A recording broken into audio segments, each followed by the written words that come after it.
Of 90 yards. Exactly. Yeah, we're gonna move the needle pretty big on that with what you're gonna learn today.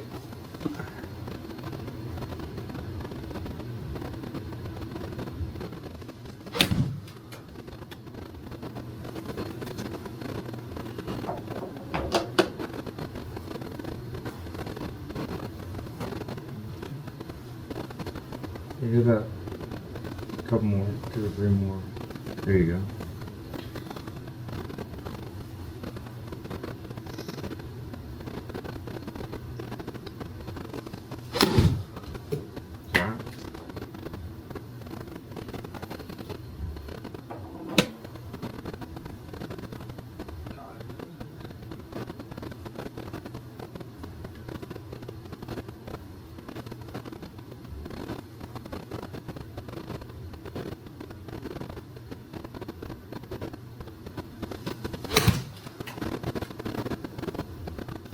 Felt a little bit more on the sweet spot, but Mm-hmm. Okay. Hit one more.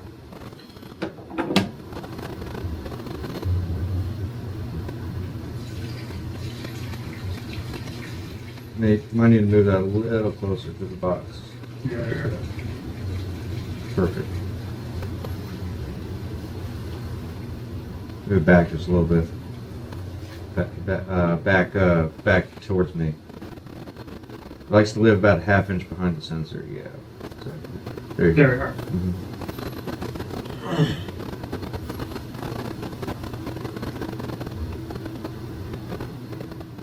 Am I choked up too down? Or just about perfect? It's okay. You could probably choke back a little bit.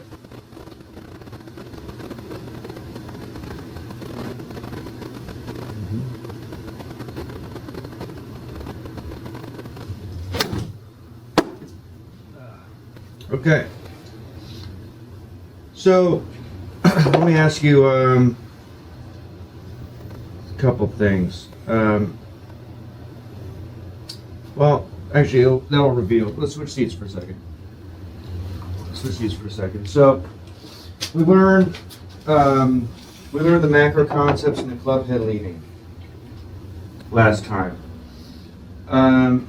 Today, we're definitely going to get into at least So last time we learned the macro concepts. the big picture concepts, and we learned the club head leading, right? Yes. Okay.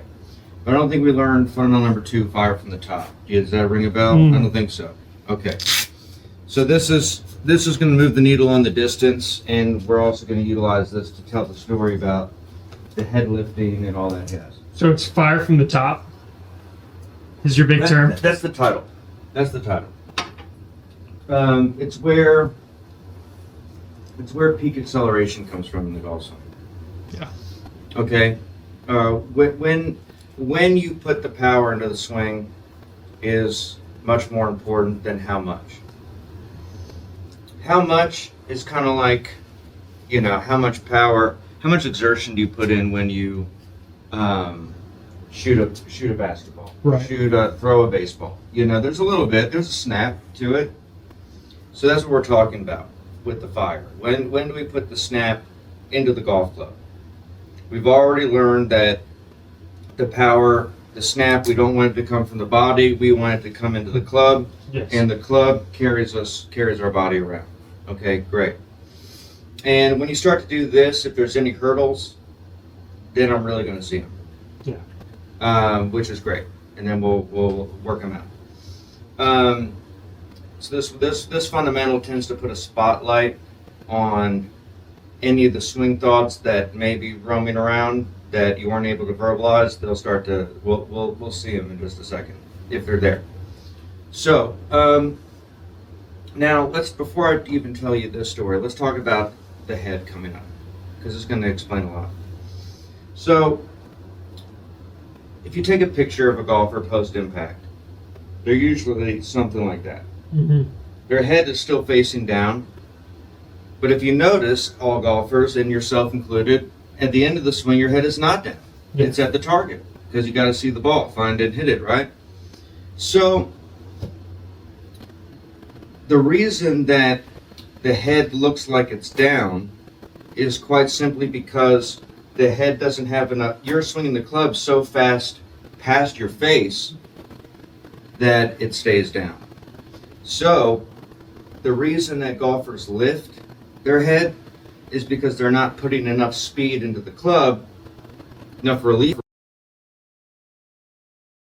And so then we're not putting enough momentum here. The 100-some principle kicks in. Basically, the brain's like, Everett, we got to get some more power out of this thing. So now it's searching for power somewhere else. Right. And it lifts up. Okay? So the solution is not to keep your head down. It's to find a way to get more speed into the club, more release into the club. And that alleviates it. In general, we always got to remember as you're learning, this is going to really help save your confusion and to make you a better coach to yourself, which is always improve your swing through trying to improve the movement of the golf club. So if you notice that your head is coming up, the solution is not keep my head down or don't lift would be even worse. Right? Just to improve, You got to find how do I move this club to get my body to do what it wants to do. Yeah. Okay? That's true with the pivot. That's true with the weight shift. That's true with everything. That's true with balance. The only thing that you ever want to notice in your body really in this game, or not notice, you want to notice everything, but the only thing you want to tell your body to do is to just stay passive and relaxed. Those are good instructions for the body. Okay, so now we learned that the golf swing was a pendulum. Then we learned that it was a double pendulum, so we can use two arms to create a lot more speed with the same effort. And now the plot thickens one last time. It's a ballistic double pendulum, is the golf swing. So a ballistic double pendulum means we give it a push. Yeah. We fired the pendulum. Okay? Nice. That was good. That's cool. Dude, no, you should hear my back crack. Really? That's good. You foam roll? I don't. I need to. Okay, I got one if you want to roll around on it before you leave. Bet. I did it like every day. Yeah. No, I have to stretch for like 20, 30 minutes. Really? Yeah, dude. Okay. Just when I go to the sauna every day. Really? The muscles warmed up. That's a great idea to stretch in the sauna. When you're that's why I do. I do sit-ups and stretching in there. Oh, that's so awesome. Yeah. Okay, so in a pendulum, we got the moment of peak velocity, which naturally is when the club head's at the bottom and it reaches top speed. And that's also pretty much where impact is, at the bottom. Is max speed, is that impact? Max speed is, you want it at impact. Okay. Yeah. Sometimes you'll hear coaches say you want your top speed after the ball, but why would you want your top speed after it's been hit? Yeah. You want it more or less at the moment it's being hit, which, as far as I can tell, the ball's pretty much at the bottom of the circle. Yeah. So that's where top speed is. So, what we want to do is leverage the moment of peak acceleration to get to peak velocity. We want to fire at the moment of peak acceleration. Fire at the moment of peak acceleration. Okay. To get to peak velocity. Yes. Okay. So, a lot of people, partly because their attention is drawn to the ball too much, which we learned we don't want to do that. We want to keep our mind in the club. And then also because of it kind of makes sense that peak acceleration might either be the same moment as peak velocity or the moments just before peak velocity as it gets to peak velocity. So peak acceleration is the greatest possible rate of change. Okay? As it reaches top speed, you're approaching no change. Peak velocity is the absence of acceleration, actually, before it begins deceleration. Okay? So, the moment of the greatest rate of change is the moment it stops going back and it starts going down. The change of direction is the moment of peak acceleration. And I'll show you that, just so you can see it. So if I got the thing swinging, and I want to hit it at the bottom, to give it the push at the bottom, nothing happens. You can hear the sound of me whacking the shaft, right? Yeah. Nothing's happening. If I give it that same push at the top, yes. Look where it goes, right? So that's the physics at play. That's the So humanistic the education. top is the switch. The top is the switch. So if I'm swinging the club, I could swing it, kind of control it coming down, and then try to whack it at the bottom. It's also the cause for low back pain in the golf swing, is when people try to accelerate the club at the bottom. Because remember, acceleration, velocity accumulates over time and distance, like a car. Wait, velocity Accumulates over time and distance. yeah. Your car gets to, goes from 0 to 60 in 8 seconds. Goes from 0 to 60 in 6 seconds, 10, whatever. Yeah. It's never 0 seconds, even a race car. It always takes time and distance to get to velocity. So when we're at the top, we have the greatest amount of time and distance to accumulate the speed also, right? And then the third factor is we have this magical force called gravity that's always acting down. If we want to accelerate towards the ball, we're accelerating against gravity. Again, part of the cause of the strain, the low back pain. It's also part of the cause of the lifting. Is that where Tiger's back was fucked up? His lower back? No. No. His low back became fucked up when he went to Sean Foley. Yeah. He made him go like more low, right? Exactly. He was kind of this and that. And that's why his chipping all fucked up after when he left Sean. Correct. Yeah. Exactly. Yeah. He was trying to essentially. Sean Foley was a biomechanical coach, trying to get him to get power out of his body. Yeah. When before Tiger 2000 was, and when he was with Butch is more of a classic golf coach. Yeah. Tiger, you go back and look at Tiger winning the Open at Pebble Beach. The guy's a pure arm swinger.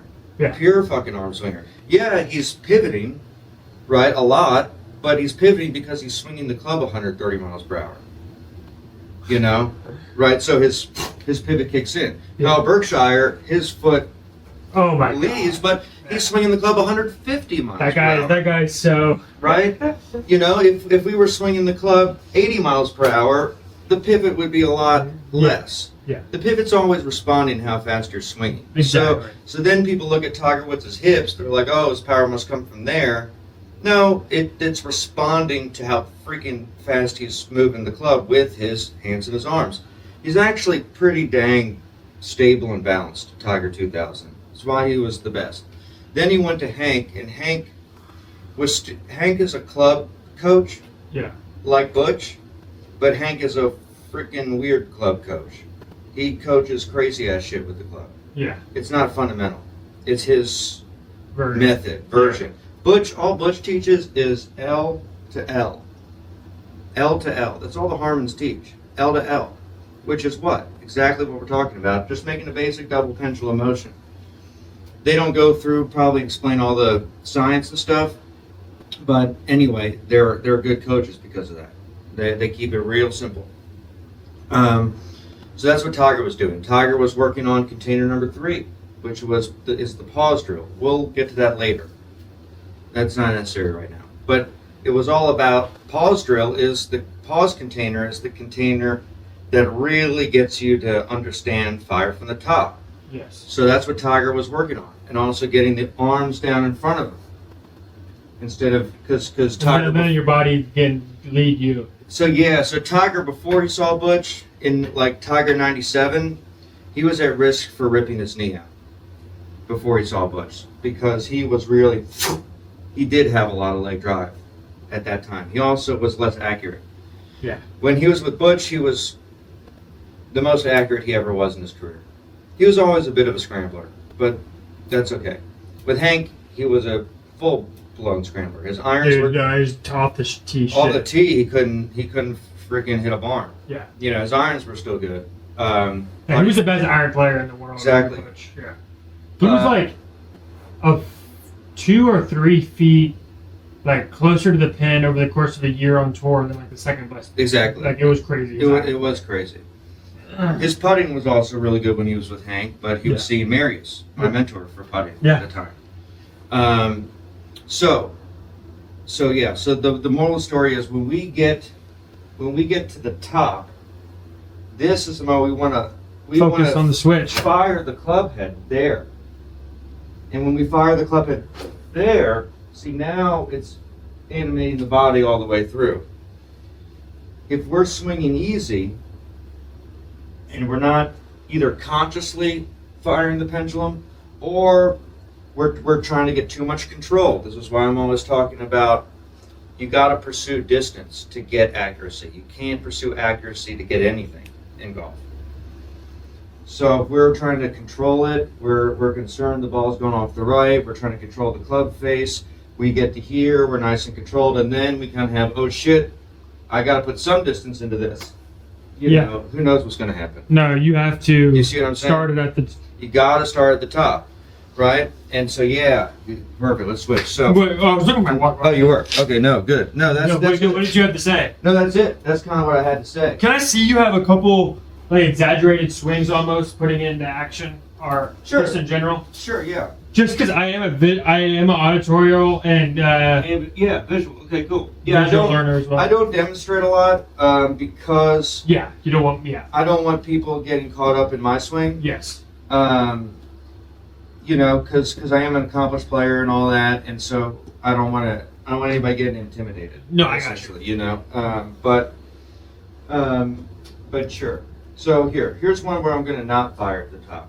And I don't like to demonstrate this too much because you can actually injure yourself even doing that. But so watch this. I go up.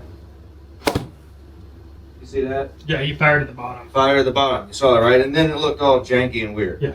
You know, everyone would look janky and weird in their own way doing that. Okay, this one.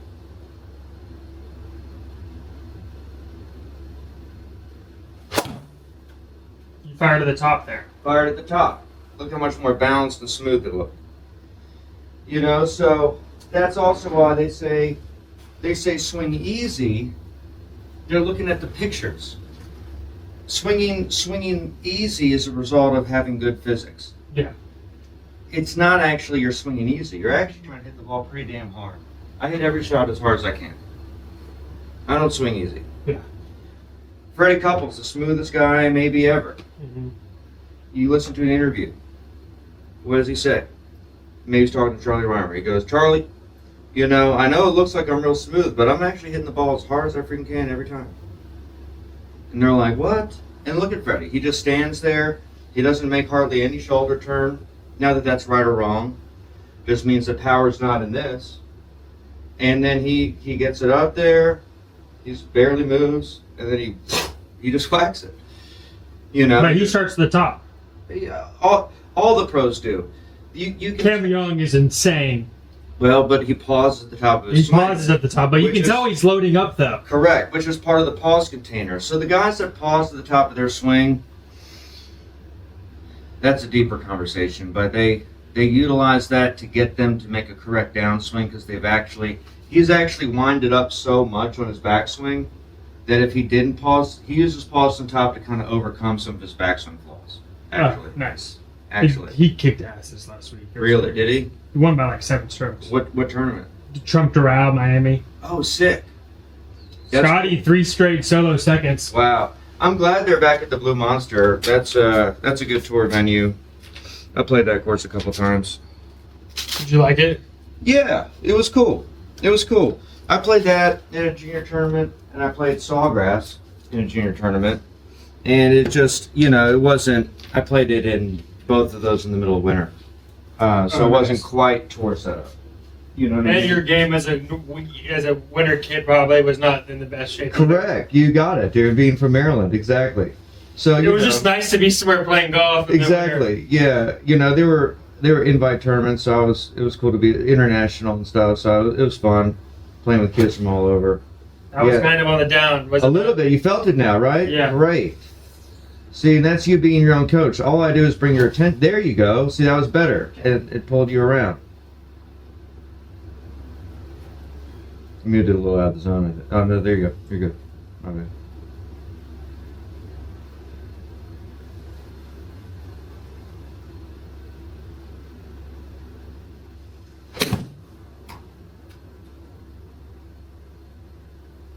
I wonder how long you went.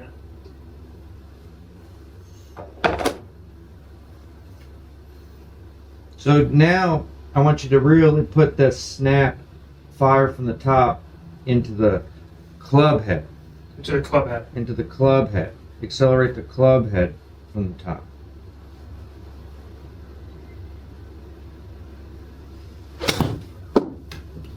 Good. That's what I was talking about. If you had any other ideas, they were going to become more present. Yeah. So if you have a hurdle, it's actually going to get temporarily worse when you start to fire from the top. But that's good. It reveals it all. And that move there that you just did in the last swing is exactly what I saw in the video.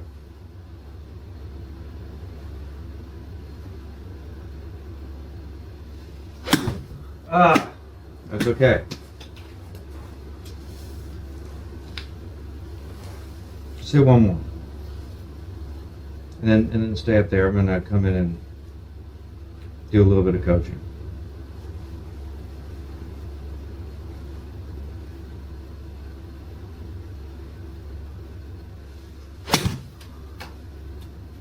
Okay, good. So, swing up to the top. So, okay, here's a good correlation for you. If you're getting shots, so a shank is an extreme heel contact towards the heel of the club. Yeah. That's the heel is this. This side is the heel, this is the toe. Okay. Okay? Toe is body, too much body. Heel is too much handle leading instead of the club head. You tend to get heel contact. Okay. You're not using your body too much. Okay. You're when you fire, you're using too much of my hands. You're bringing the hands down to the ball instead of the releasing the club head to the ball. So like Make-up pressings, yeah. Yeah, even more. Really, you can fling that club head from the top. like straighten out my right arm. It's going to straighten. It's going to straighten. Keep your arms relaxed. Okay. Good. Like let that club head free and go. Mm-hmm. Okay. Exactly.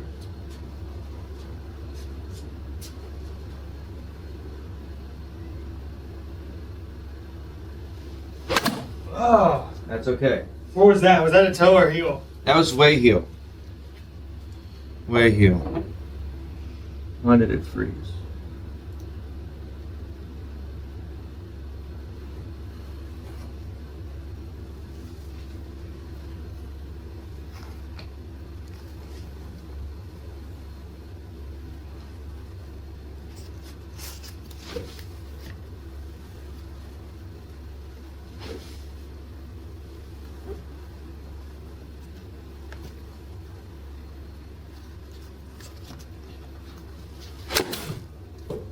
Okay. Oh, bro, I hit your light. That's okay. Those lights have not broken yet.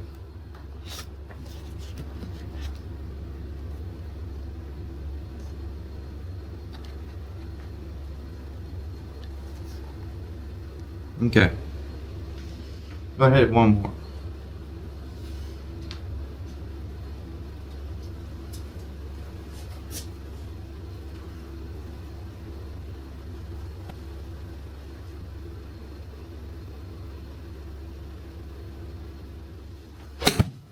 That was better? Okay. So talk to me about, okay. I'm gonna play Mind Reader for a second. Tell me about the time, okay. Talk to me about swing path. What do you know about swing path? What do you know? I see honestly the visualizations whenever they Okay. like of the pros, but I honestly don't know about like being in or out or any of that kind of stuff. Okay. Okay. Have you ever heard ever in your life that it's good to have an in to out swing path? Yes. You have. Okay, good. Good. Let's switch seats one more time. And this is going to really help you. So, as soon as you release the club head and fired from the top in your practice swing, your swing path went wildly in doubt, which is cool, which tells me that that's a belief that you have somewhere in your mind. Okay? So the swing path is an occurrence, just like anything else. It's a consequence of something else. We don't want to try to swing into out. We don't want to try to swing left.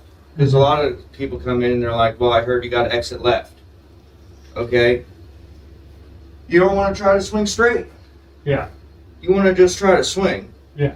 And these things play out. So let's talk about how these things play out. It's a bit about the subject of timing. Okay, timing is one of the 3 time domains. You got timing, tempo, and rhythm. We're going to talk about tempo and rhythm probably another day. So timing is the relationship between the club moving in space and the body. It's the relationship between the 2 things. Okay, optimal timing is when the club carries the relationship and the body responds. Okay. When people try to coordinate the body and the club, that's when they say, oh, I got to have good timing today. I better have good timing.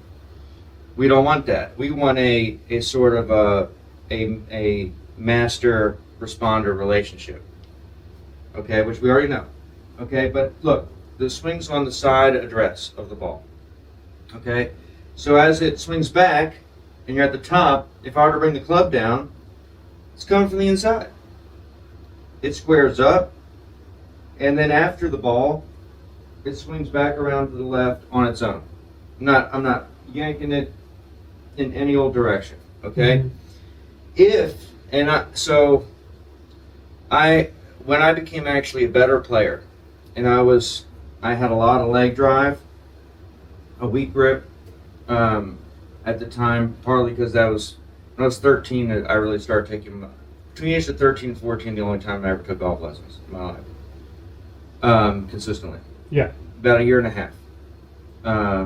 And my coach had me weaken my grip and try to really.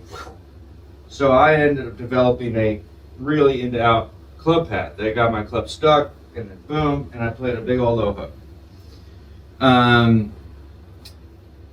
That was also when I started shanking the ball for a little bit. So an in-out club path is going to drive the hosel at the ball. Okay? When you're firing this golf club, you want to start with the club and the arms, club and the arms, and that carries your body through. And now look at the club. It's getting back down in front of you, and it's kind of. Wait, you said.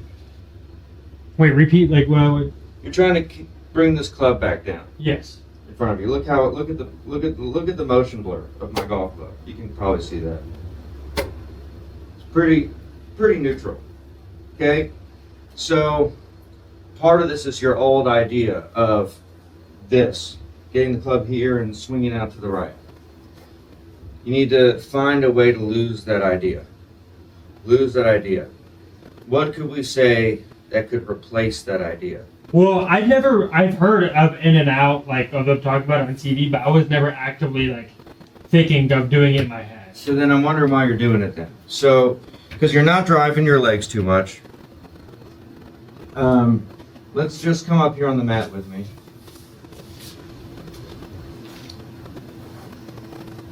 Swing up to the top. Now from here, your job is to bring the club back to where it started. Bring it down to impact. Good. Good. Bring it up to the top.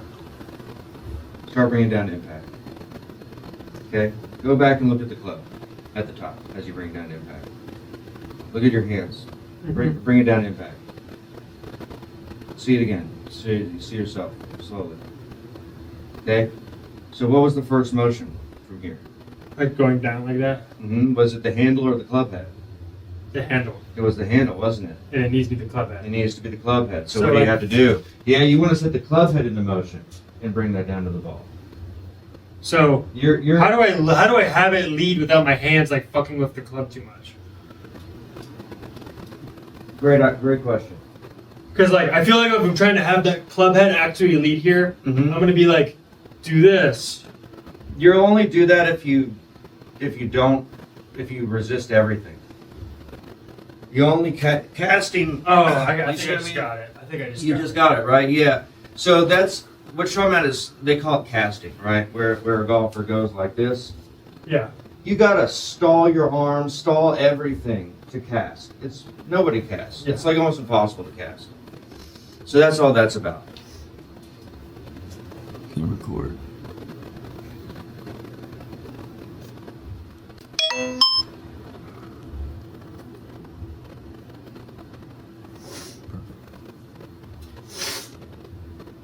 Okay, good. Make a couple practices now. Feel that out. See, now you know more about firing from the club head. Club head leading.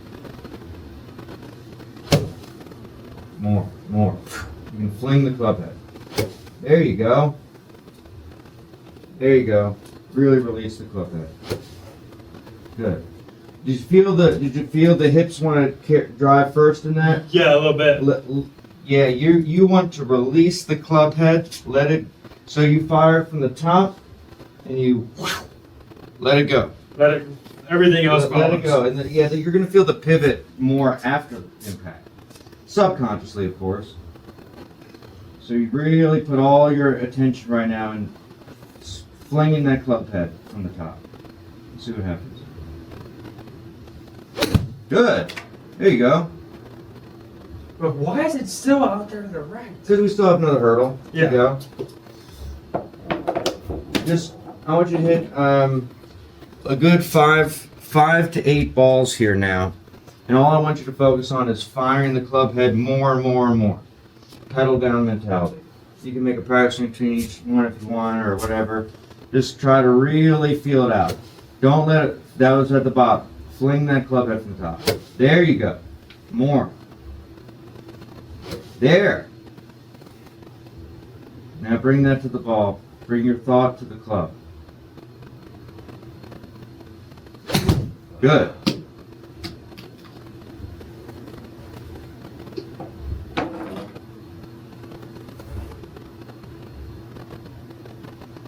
Good. Good. Hit this one harder. Really fling the club head from the top. You're trying to whack the shit out of this ball.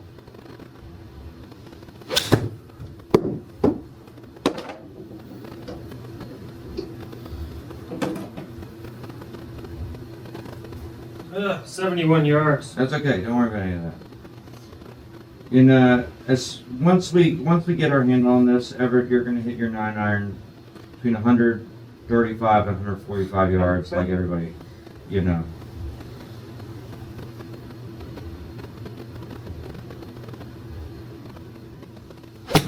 That was better. That was better. I think my grip was working. My hands Okay. are sweaty. Exactly. Put the glove on. There you go. Yeah, that one was better.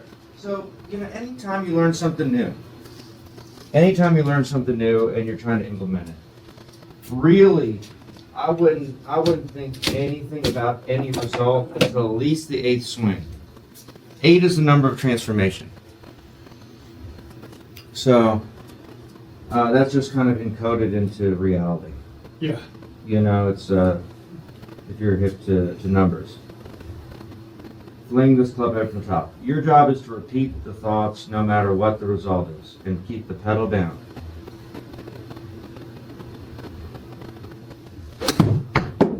Okay, good. So that was handle leading. That was handle leading? Because it was off the heel.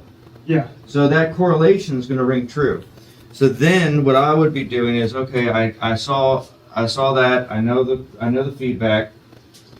Okay, so now I would try to experiment, and you can get creative. I like holding it up on the baseball plane and be like, okay, handle leading. I know what that feels like in my arms. Yeah. What it would be like to square the club head up. See that? That's handle. That's handle. So what would it be like to just square the club head up? Yeah. I don't know actually how That- I feel. Yeah, figure it out. Exactly. There you go.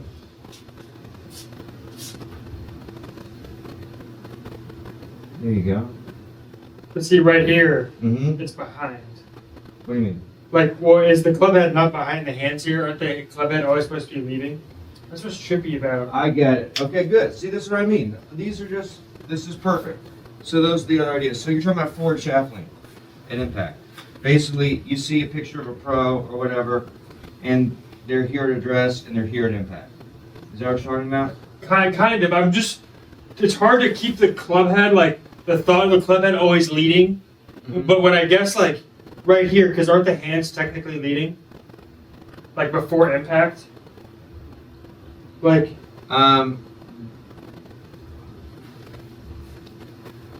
So yes. So look. So because think about where it's coming from.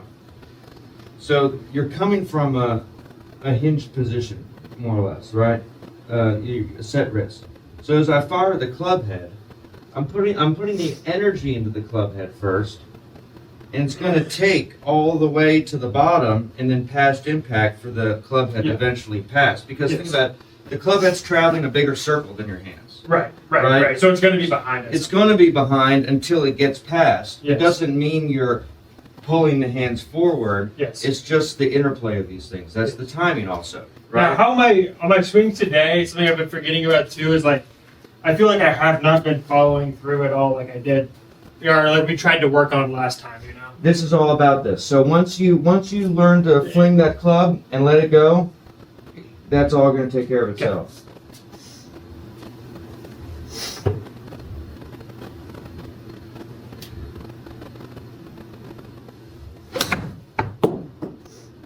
That was That was the heel. heel. Okay. That was the heel. So one of the things that's easy about this is almost never, basically never, do new tendencies emerge. You're going to either do the new information or revert to the old tendencies. Yeah. Which is good. Yeah. Actually, it makes things simple.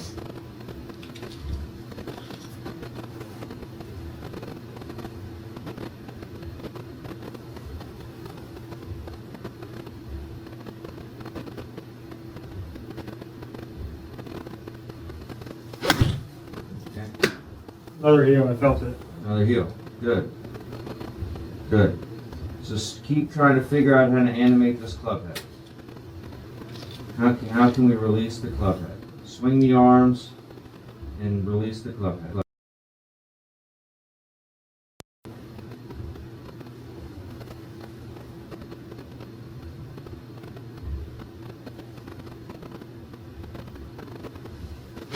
There you go. That was a better swing thought and everything too. Exactly. It was like what you said was good about the arms. It reminded me. Swing the arms and release the club head. Swing the arms. Swing the arms. Swing the arms. Exactly. So really, to answer your question before, no, you can stay there. I'll just get in front of you here. To really answer your question before, you're trying to put speed into the arms and just not hold the angle. Yeah. As long as the wrists are loose, as you bring the arms back down, it's going to go. Yeah. So grip the club and make sure that you grip it firm, good pressure in the hands, but make sure you can make hand circles. You know. Okay. Yeah. Do you feel that? So you got to have.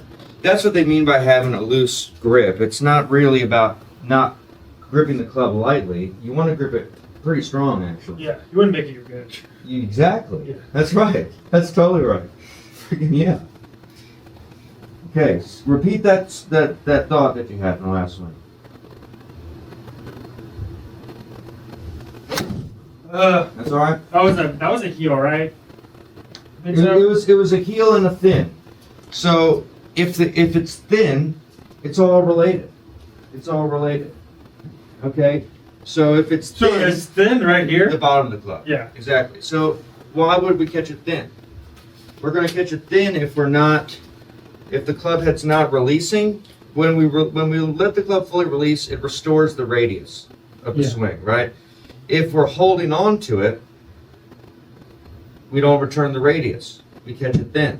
Mm-hmm. And then you also maybe feel the body dip or whatever. That's all a response to get you to try to hit the ball. So make no practice swings. Really return this radius back out in front of you with the club head. I mean, you can put a little snap into the club head. I mean, it's not like the hands have to be completely passive. That was on the down. I put the power on the downswing. You did. There it is. That was your best swing of the day. That last one. I started it at the top. You did, and you swung the club head, and the club path was freaking neutraled out.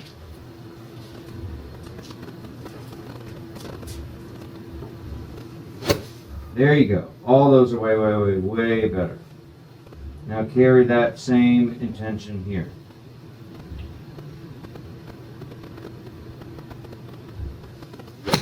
Good job, Everett.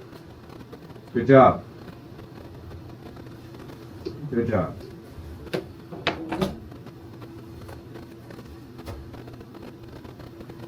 How much is this a TrackMan? No. I had a TrackMan. I sold it.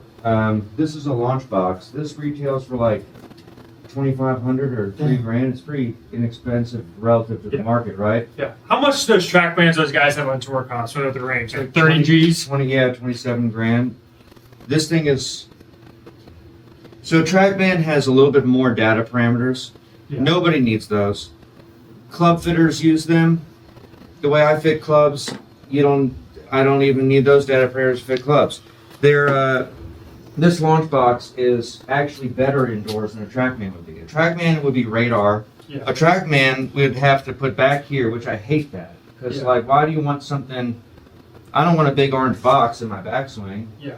You know what I mean? So this thing's actually awesome for, not even just for the price point. It's as good as anything else.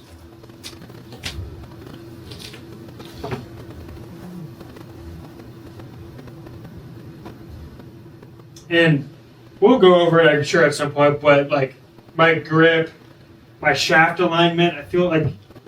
Okay, grip's about leverage. So what we want is it in the fingers, and we want the mass of our hand on the top of the club. But we'll get deeper into that. We will get into that. It's not hurting you right now. Okay. But now that you're curious about it, we'll make that a point here. Probably really soon. Okay. Probably next. But I want you to just focus on the club, because the hands can distract you from the club.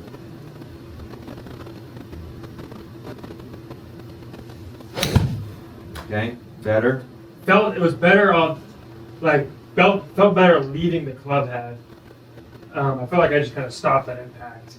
You do feel that a little bit, right? I did just So show me how the club travels through the ball post impact.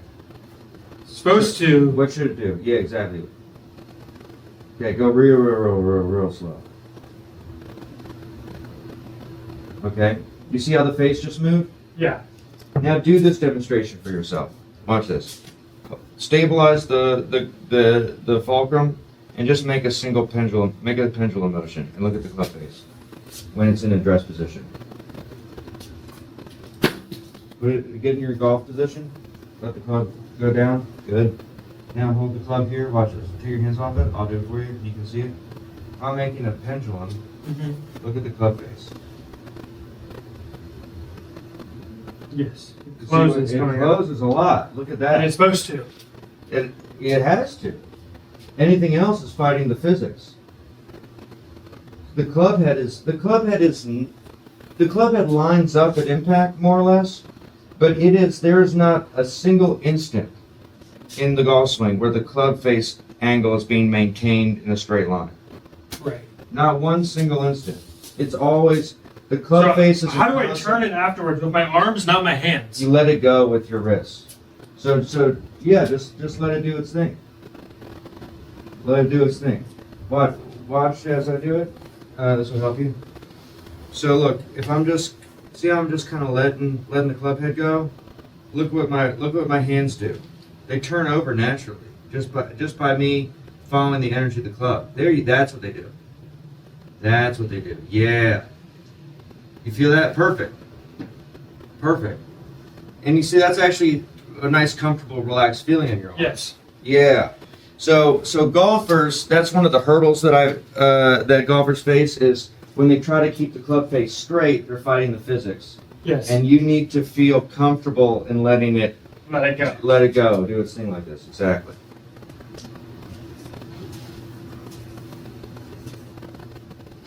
Oh shit! I was not trying to hit it. Yeah, I know. That's okay.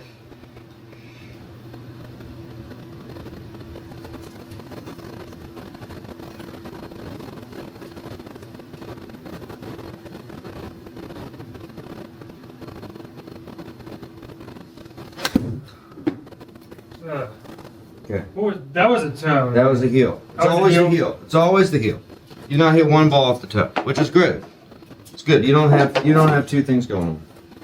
And the heel causes for that right slice. That's the hosel actually. So when Like when you've seen how all my shots have gotten right today, right? So yeah, so here's what's happening. Sometimes when it goes up in the air and falls to the right, it's still you leading with the handle. Now look, the club face is open. Yeah. At your most extreme, you're driving the handle so far forward that you actually catch it off the hosel. And now look at the angle of it. Because my hands are ahead. Right. Because your hands are ahead. It's the whole deal. The hands are ahead. My hands have been ahead all lesson. All lesson and all week. Okay. You're hitting on the range. Okay. So you want this club head passing the handle. You see how it's doing that? Yes. Because that's where the speed comes from in the double pendulum. We got to get. That's why Butch talked about L to L. You're trying to get to this new L over here, where you're the opposite of the backswing, as efficiently as you can. As efficiently as you can. So what swing thought should I show? What swing thought should I take here? I experiment with that L to L, just a little bit, just for fun. Make that angle, and then release the angle to the L on the other side, and feel how your hands work. I just feel like my hands are like. It feels weird coming back. Like right there, it's not right, obviously, right?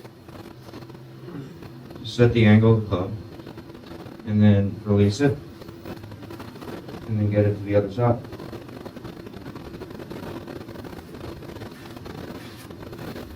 There you go. That's a great golf swing. And it's a lot in the hands. It's a lot in the hands. It's a lot in the hands.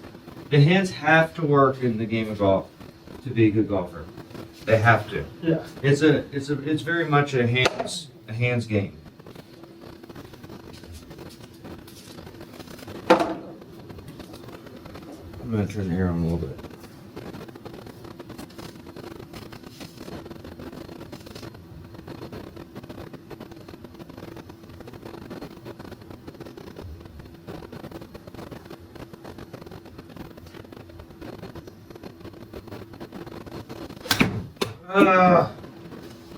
God damn.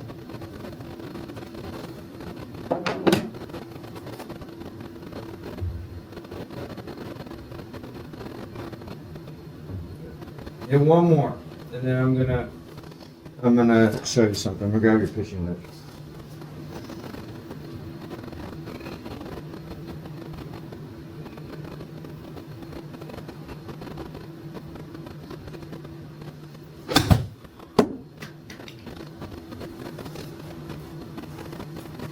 Alright. Take place one more time. Here's the balls here. Okay. So, kind of skipping container number 1 for a second. We're going to hop right into container number 2. So, great golf coach out of Austin, Texas. Taught a lot of the game's grades. Harvey Pinnick. Harvey Pinnick, yes. My man. Love him. He is the best. All he would teach in his first lesson to everybody, besides the strong grip, was to swing it like a weed whacker. So we don't do a lot with weed whackers in our day and age, but imagine we're whacking the weeds. Look what that gets us to do. Okay? So what I would do, because you like to practice, you want to go out and hit golf balls, making the same golf swing, making full swings even can get really, really fatiguing. Yeah. This is a great exercise. I would choke up on it to make it the club a little lighter in your hands. I would do this with a pitching wedge, actually. So that's why I brought your pitching wedge. And I would learn to whack the ball like a weed whacker. I would first get myself to make that weed whacker motion. You're really going to have active wrist to do this. Okay? So watch. If I lead with the club head or the hands with the weed whacker, it's gonna do that, like what we're getting. We want to freaking whack the ball. See what I mean? Yeah. There's no trick to that, right? Doesn't even look like I'm making a regular golf swing, but this is actually what it's all about. See, you're just whacking it. So I think this is going to be helpful for you because you're obviously a very intelligent person. You have a, you're welcome. You have great analytical capacity. And you're taking notes. You're the only one that takes notes in my lessons. Okay? Which is not a bad thing. It just says something about you, right? Like you're different. Yeah. You're a different kind of guy. I appreciate that. Yeah, and it's awesome. And but I want you to take what we're the truth. The one of the hardest things for intelligent people to understand in life, and this is totally true for myself, is that the truth is Occam's razor. You've heard of Occam's razor? Where's my phone? Right over here. Let me read you the definition of Occam's razor. Android guy, huh? Yeah.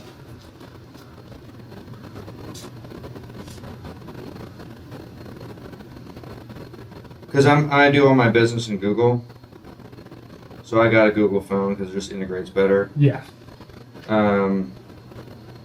Occam's razor definition. Let's see what it says. There you go. Occam's razor. Defining the razor.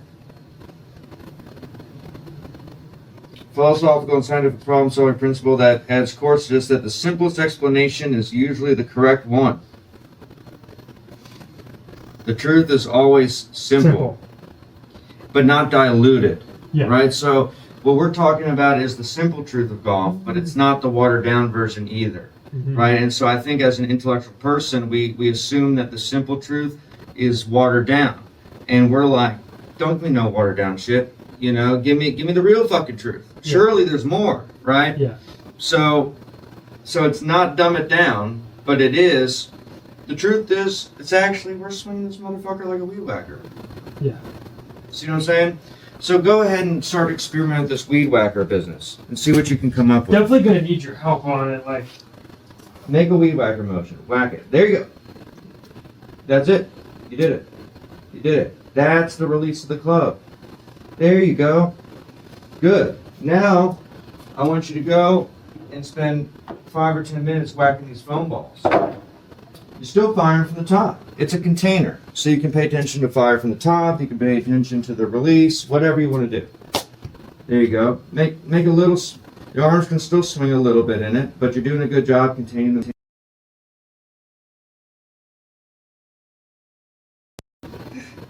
Perfect. There you go, dude. Yeah. Oh my God, yeah. That's what it's like to be Tiger Woods. That's it. No, that one. Hit it, whack 'em. Weed whacker. Fucking hit it hard. Whack it. Try to get. So I know you're not displaying the ball, but I want this foam ball pinging into the net. There you go. Give it a little more whack. Don't need to lift it. Whack the object. Whack the object. I see. I see. So that eliminated another hurdle. We'll deal with that next time. And I think the start of my swing, like I think I twitch it with my hands almost. But I'm trying to actively, like, almost start it with my left arm, like. Oh. I don't know. Don't fight. Not start with my left arm, but like I feel like I start with my hands, and it gets the club face all fucked up from the start almost. No, it doesn't. Actually, that's nothing wrong with it. Look, the club head's got to move first. Or at least on chipping, I do that, and it maybe fuck up my path on chipping. We're gonna once we get to fundamental number 3 and we talk about rhythm, and we get this under our belt, your chipping's gonna make sense to you. We're getting there. Grip the club.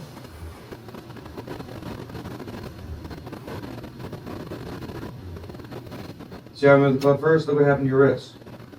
Relax your wrist. Grip the club and relax your wrist. What's wrong with that? Club face is totally fucked up, right? No? Why? No? Or yeah, no, it's actually not. It's no, what should it be doing? It's actually just that. Yeah. But so, I started off like with the club head. Started off with the club head, yeah. The club head. There you go. There's nothing wrong with that. The club face is going to immediately start to open. Yeah. So Open. because I see there's some other hurdles that we're going to be plucking out along the way, right? Like Yes, I for see sure. you trying to keep a flex wrist. I see you lifting the ball. Different things, right? But I want you to conserve this weed whacker thing. Because you're doing a really good job with this. This is going to start to build your confidence and get you to relax a little bit more about the pursuit of this golf swing. From there, you're going to take the weed whacker idea and you're going to start to integrate that into your full swing. The full swing, all it is a bigger weed whacker motion. That's all it is. So keep going. I want you to hit like 10 or 15 balls, just weed whacker, whacking it as hard as you can, not worrying about the position of the club face. Your concern is how is Not worried about the club face. no. Okay. The less control you have over the club face, the more accurate you will be. You think so? I know so. It's a paradox. So don't be actively thinking about where the club head is. The club head as a mass, not the angle of the face. Think about the angle, not the head. No, the opposite. Or think about the head, not the angle. Yeah, pretend it's a pendulum, right? It's a pendulum has a ball on it usually, right? You're not thinking about that. Controlling the angle of the club face is a killer of a golf swing. Swinging the weight of the head is good. Swinging the weight of the head, worrying about the angle is fucked. Correct. But theoretically, you would want to worry about the angle. Like, what if it was like this angle at the top? You know? Or Yeah, but why would it get there? It would get there because you weren't doing something fundamental. yeah. Okay, if I'm tension free and I'm moving the club head first, I get to a decent angle at the top. It's all good. If I'm concerned about the angle of the face, okay, maybe I'm going handle first. Right. Okay, now my club Right. face is fucked. If you're worried about the angle, you're subconscious. You see what I mean? Or maybe I'm rotating. Now I'm in flat shoulder plane, and now my club's way over here. A nice neutral position at the top is simply caused by having a passive body and getting the club head to lead you there. And now it's pretty much down the line. It's set. You know, the club face angles, matching your lead form, all that jazz. I know all that stuff, right? But you don't want to get caught up in any of that. Tension is the enemy. Yeah, so you get in a fine position. Also, you can be a great golfer with your club a little open, a little closed at the top. Yeah. You know, Dustin Johnson's club face is like, DJ. what, 10 to 15 degrees shut You at want the to do top. a DJ real quick? No. Yeah, right? Good luck. That guy is truly a freak athlete. Yeah. He's very flexible. That used to be like our code word for doing it. Oh, really? Oh, wow. There you go. That's funny, actually. Well, because he was the guy on tour, you know? Yeah, he's a party boy for sure. That Cost him guy- probably like 3 or 4 majors. Oh, yeah. No doubt it did. Wait, so Club head leads, just swing the club head. Club head leads and whack it. Weed whacker. Good. Hit him harder. Fucking whack it. Whack it. See, when you whack it, it brings out the tendency to drag the hands. Whack it with the club head. That was it. There you go.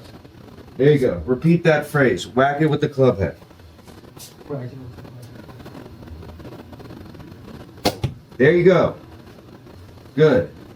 Good. Whack it with the club head. Whack it with the club head. Each time, try to whack it with the club head more and more. As long as you're really understanding what that means. Whack with the club head. now am I doing the weed whacker drill right? Pretty fucking good. It's like just like this. It's just like that. It's that simple. You're doing it great. But you didn't whack it. I want you to fucking hit this ball hard. Watch me hit one. Yeah, I want to see you fucking do it. Okay. Look. But focus on following through at impact. I'm just focused No. on fucking hitting it. No, just hit it. No, the club's gonna follow you through later. You're not gonna follow through in this one.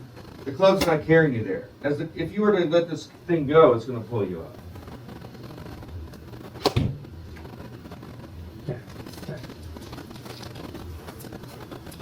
If you can't tell, like I love to overthink shit almost. So that's what I was telling you. That's what we were That's just what's talking sick about about. being a golf teacher. It's a psychology job as well. It mostly it's It's a lot. It's a psychology job. That's the coaching. Okay, this is why Marius Marius has no patience for this stuff. Marius, I was like, Marius, you're a great coach, right? He goes, I'm not the coach. And I'm like, what the fuck are you talking about? You're not a coach. He's like, I'm not the coach. I am a teacher. So Marius doesn't coach anybody. He just stands back and he just tells you what's up, and then he lets you figure it out, and then you go on your way. I love teaching, and I also love coaching. Yeah. So I do both in my lessons. Nice. What I try to avoid as much as possible is being an instructor and being a trainer. Yeah. Those are two things. You're a teacher and a what? And a coach. Teacher and a coach. I'm not an instructor or a trainer. Yeah, instructors fucking Tell you what to do. Nazi style. Tell you what to do. Do this, do that, do this, do Yeah. this. And a trainer is like running you through workouts. Yeah. You know, I will teach you how to instruct and train yourself. Yeah. You know what I mean? I'll teach you the principles of those things.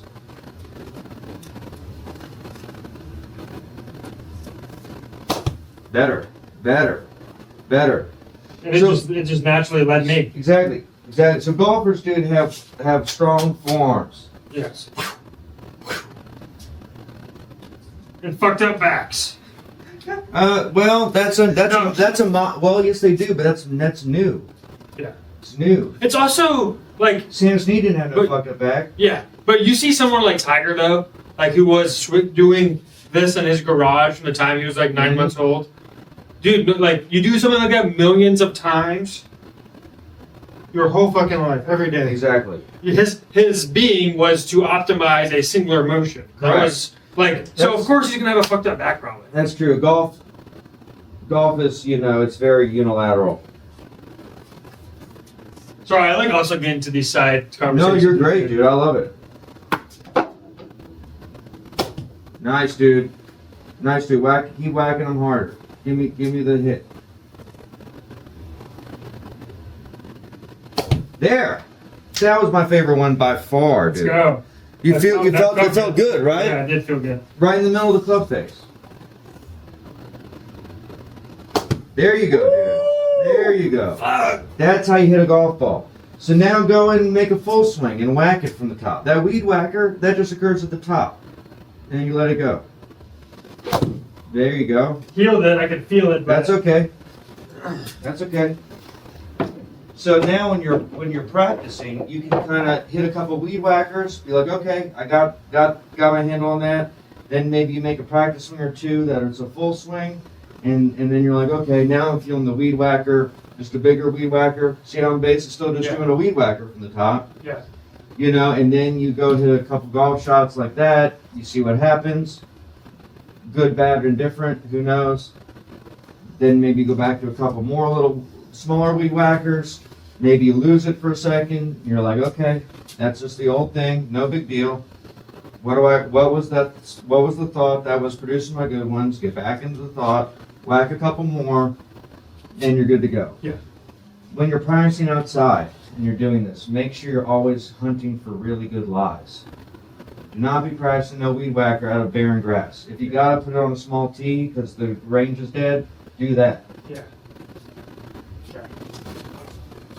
Well, wouldn't you work on your driver ever in here? Yeah, we can. I don't a lot. You know, driver's a bit of an integration that is pretty simple. You'll actually, once you get the swing dialed in with the 9-iron, you're going to find that the driver's like the easiest club to hit. And the fundamentals don't really change that much. Do not change. But you can't, it's almost impossible. It's very, learning on the driver would be like teaching someone to ride on a speed bike. Yeah. It's Oh, like, fucking stupid. You wouldn't do that. Yeah. You know what I mean? But once you learn to ride, the speed bike is pretty comfortable.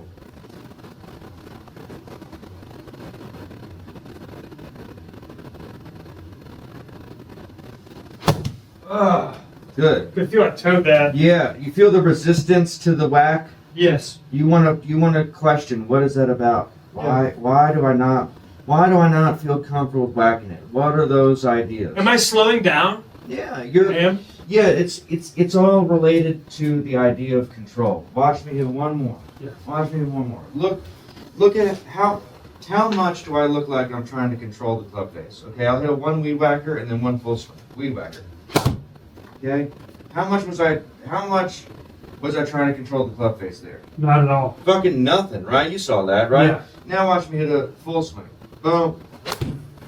Same thing. Do I look like I have any fucking idea where the club face is? No. None. Now, watch Well, you're me. worried. You're worried about. Well, you're not worried about the angle. You're worried about where it is. Is what you said earlier? Mm-mm. I'm just. You're cautious of where it is. I'm not cautious of where it is. I'm not cautious about anything. All I'm doing is making sure I'm swinging the club head. Firing from the top. I got no clue where, okay, I played enough golf that I can feel where my club face is. Yeah. Okay? No, but I did thought one of your big fundamentals was being cautious of where the club head is. The club head. Club The head. weight of the club head. Okay. Okay, so like, yeah, if I do that, I can feel my club head drag. I want to feel the club head lead. But controlling the face, I'm not too concerned about the positions of my swing at all. Mm-hmm.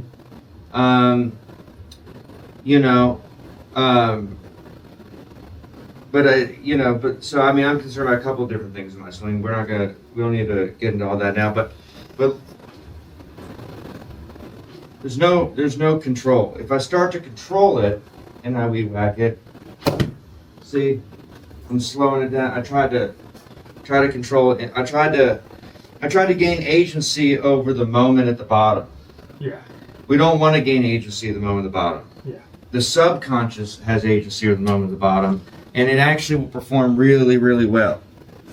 Do you care if I swing? Get some videos of No, my swing please. with Go your for it. commentary. Yeah, Also, so I can watch this and Mhm. know what to work on or know what not to do with the range. absolutely.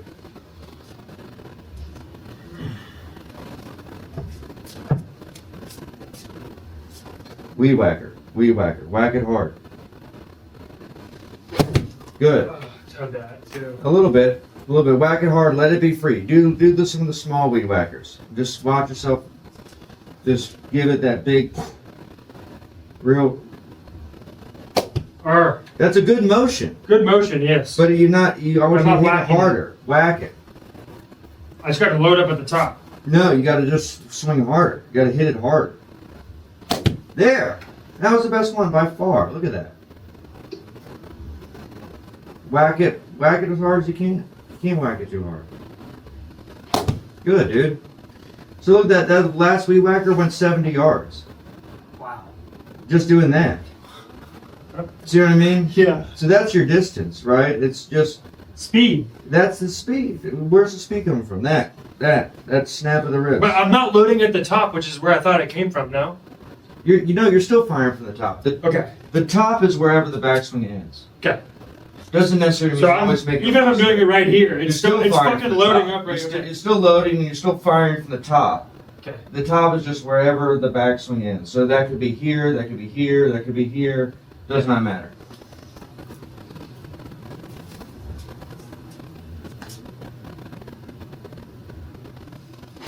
Good, dude.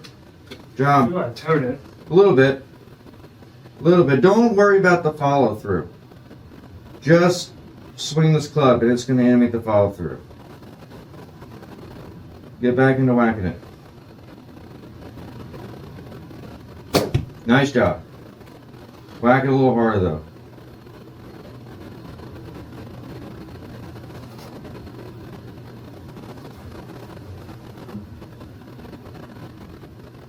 There you go, dude. God, I want that contact You like it, right? every swing. You will. I want you to be really concerned. I want you to be really fascinated. Really fascinated by this weed whacker concept this week. Okay. Become fascinated. I can. Man.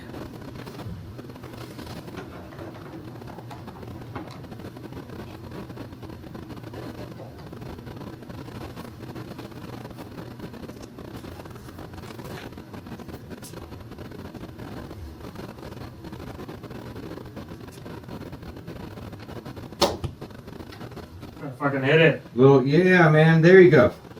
There you go. Your mind's in the right place. You know what you're doing. Good. Good. And take some time to kind of feel, on the good ones especially, feel what happened with the travel of the club head. Feel how free it was. Yeah. Right? I love it. That was control. Yeah. It was control. So that's what I want you to notice. Now, to say, I'm going to hit this hard and free. That was handle. I'm going to hit this hard and free. I'm going to whack this thing hard and free.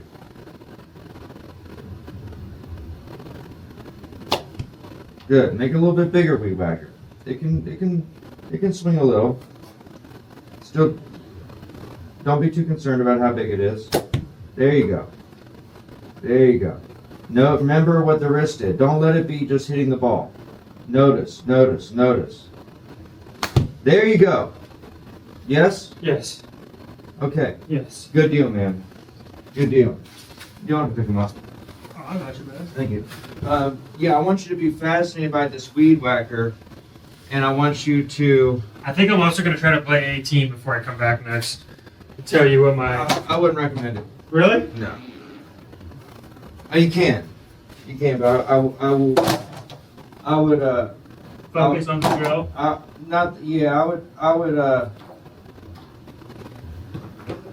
would actually probably have, I would probably come in back in twice before you go play. Okay, sick. Yeah. Yeah, because I want you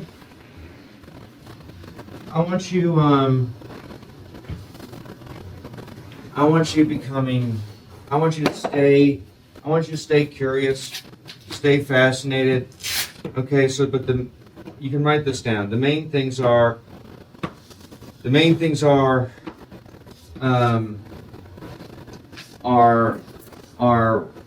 where is my resistance to fucking whacking it?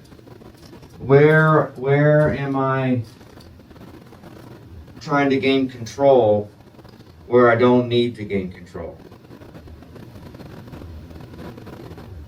Am I hitting it hard? Do I feel okay to hit the ball hard? If not, why? Yeah. You know, if and can I feel myself whacking it from the top? Yeah. And then as you go to integrate that back into your full swing, just become curious again of how is that easy for you? Is that hard? Where's the challenge? It does not have to click between now and next week.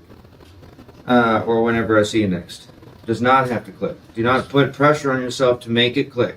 So what do you think the big fundamentals I should take to the range this week are from this lesson that I should implement out there?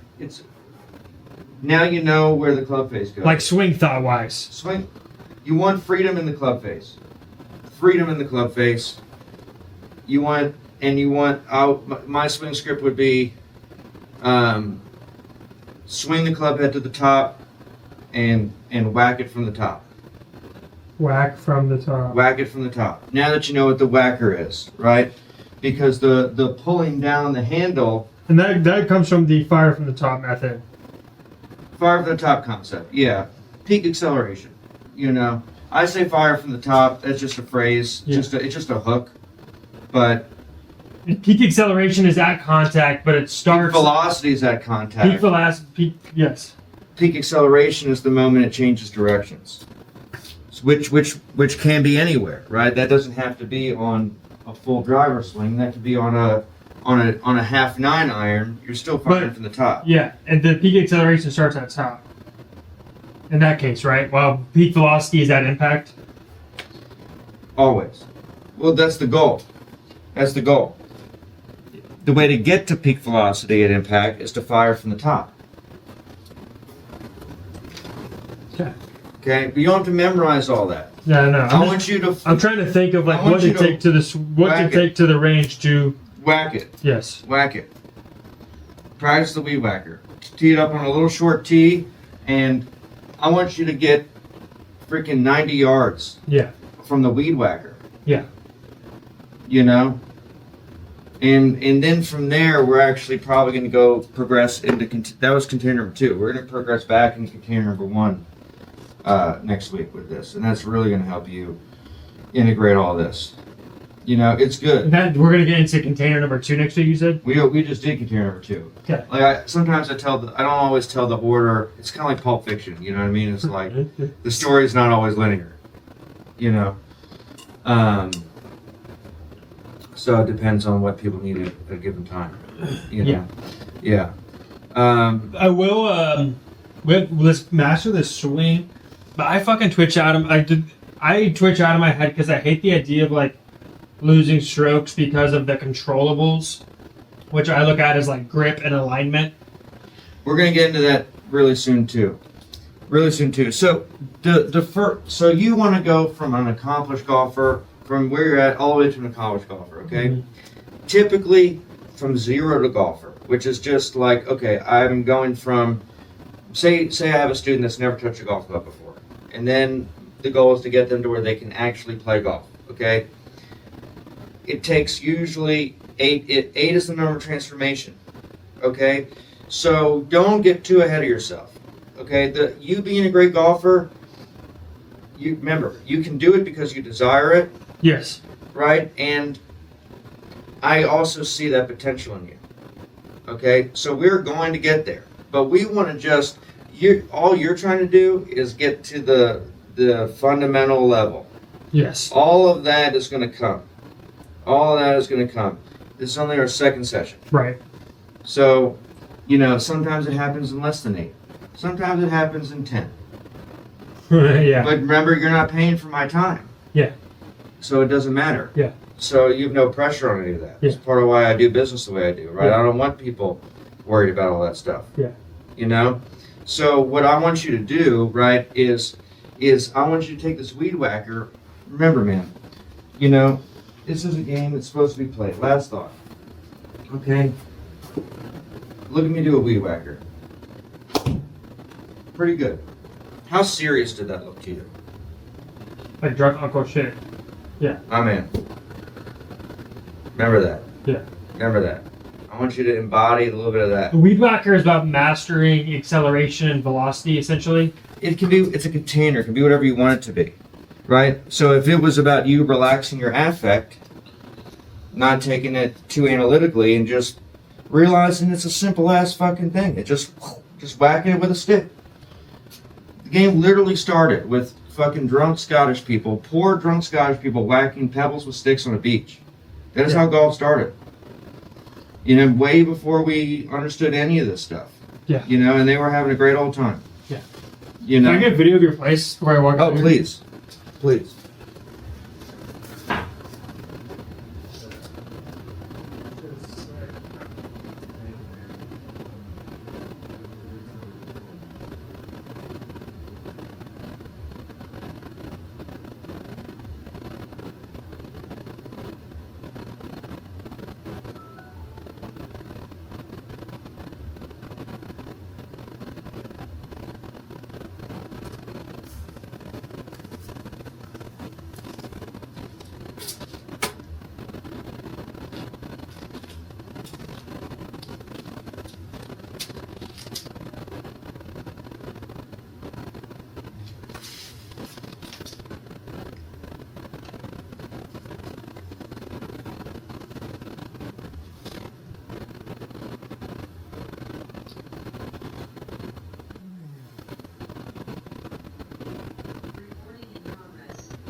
What's good for you?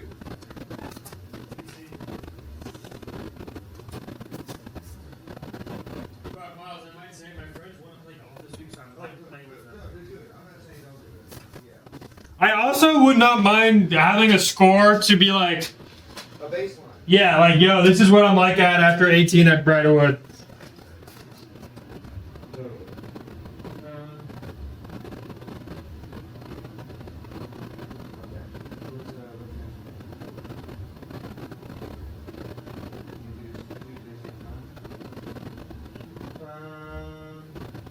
About Tuesday. I can do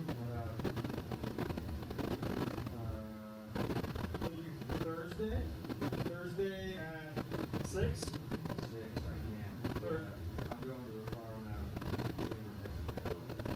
That's at like 4:30. Okay.